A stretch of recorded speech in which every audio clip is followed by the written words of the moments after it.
नमस्कार, मैं हूं योगेश चक्रवर्ती और आप देख रहे हैं रैड नेटवर्क। गोपालगंज ट्रिपल हत्याकांड को लेकर बिहार की सियासत गरमाई हुई है।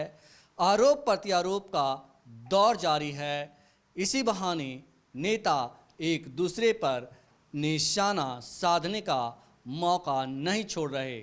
ऐसे में जन अधिकार पार्टी के अध्यक्ष पप्पू यादव कहां पीछे रहने वाले थे।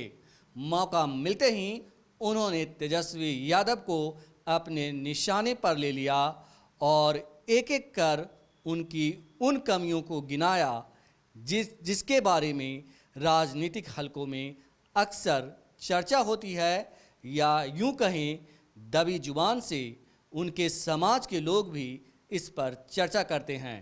तो देखिए किस तरह पप्पू यादव ने तेजस्वी यादव को अपने निशाने पर ले लिया है।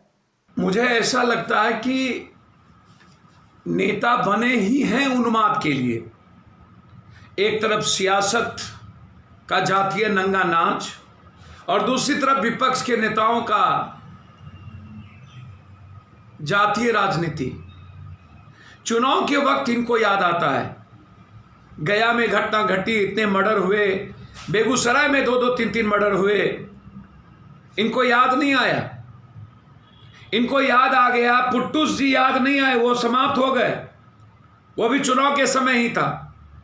और फिर चुनाव के घड़ी में इन्हें लगता है कि हम जातीय उन्माद पैदा करके ही सियासत को लौटा सकते हैं या सियासत में जिंदा रह सकते हैं। 55 दिनों तक, 60 दिनों तक इस देश के अप्रवासी मजदूर और गरीबों के सवाल पर ट्वीट खेलने वाले, तब तक इनको एसी रूम और मसाजों से इन लोगों को फुर्सत नहीं मिली।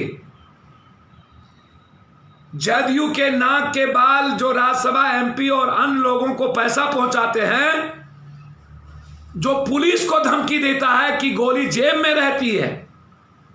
जब गरीब मर रहे थे, मजदूर सड़कों पर थे, खाना नहीं मिल रही थी, क्वारंटाइन में फांसी लटक के मर जाता है, सांप काट लेते हैं, मां मर जाती है, स्टेशन पर बच्चे तड़पते हैं, तब इन्हें याद नहीं आता है मौत। पटना में मर्डर होती है, याद नहीं आता। पटना सिटी में नहीं गए विपक्ष के नेता। हमेशा हर घटना को जातीय रंग देना ये समाज और बिहार और देश के हित में नहीं है। ऐसे नेताओं को नंगा करने की जरूरत है जिन्हें 1 मिनट भी 60 दिनों में छात्रों के लिए फुर्सत नहीं मिली, जिन्हें 1 सेकेंड भी मजदूरों के लिए फुर्सत नहीं मिली, मजदूरों के घर पर जाने की फुर्सत ना मिली।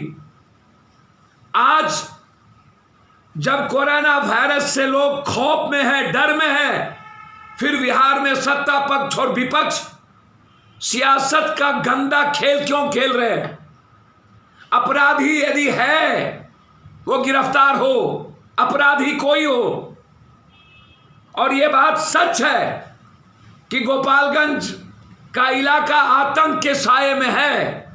ना वहां कोई व्यापारी सही है, ना कोई। लेकिन इसका मतलब ये नहीं कि विपक्ष दूध के धुले है। उनका दामन भी अपराधियों से भरा है। और ऐसे समय में विपक्ष को आगाह करता हूं कि अपनी सियासत को बचाने के लिए, जब कुछ नहीं बचा, जब इन्हें गरीबों की, मजदूरों की चिंता नहीं, तो जातीय उन्माद पैदा ना करें। यह बिहार के हित में नहीं है। जनता इसका जवाब देगी। आज सिर्फ लड़ाई श्रमिक और गरीबों के सवाल पर, बेरोजगारों के सवाल पर है, अपराधियों को मिटाने के सवाल पर है, न कि अपराधियों के आड़ में जाति उन्माद और राजनीति करने का सवाल है। ये गलत है। विपक्ष के नेताओं का चाल, चरित्र और चिंतन पहले भी दिखा। ना समझ राजनीति समाज को कहीं का नहीं रखता।